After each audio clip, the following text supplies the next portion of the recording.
आज मैं आपको एक ऐसी मुद्रा बताऊंगा जिससे कि यदि आपको मोटापा होगा तो मोटापा भी आपका घटेगा, जो आपको फैट जमा है वो भी कम होगा। कि आपको थकान महसूस हो रही है, आलस आता है, तो वो भी दूर होके आप ऊर्जावान बनोगे। और ये ऐसी मुद्रा है, ये आपके अंदर गर्मी पैदा करेगी, तो इसको कहते हैं लिंग मुद्रा।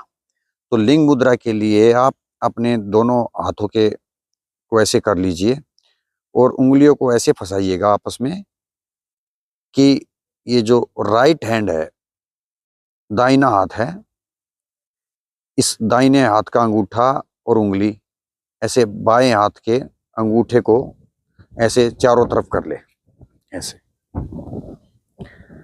तो इसमें करना क्या आपको कि अपने हाथों के उंगलियों को ऐसे फंसाना है कि दाहिने हाथ की जो उंगली है वो ऊपर हो और बाएं हाथ की उंगलियां दाएं हाथ की उंगलियों के नीचे हों, और दाएं हाथ का जो अंगूठा है और जो उंगली है वो बाएं हाथ के अंगूठे को ऐसे सर्कल करेगी और बाएं हाथ का अंगूठा ऐसे रहेगा। तो इसे कहते हैं लिंग मुद्रा।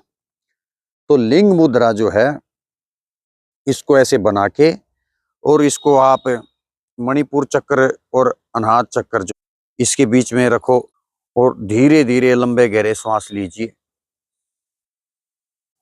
इसमें कुछ सावधानियां रखनी है। जो बहुत ज्यादा पतले हों उनको थोड़ा कम करना है, और इससे गर्मी बनती है तो आपको पानी भी पी लेना है।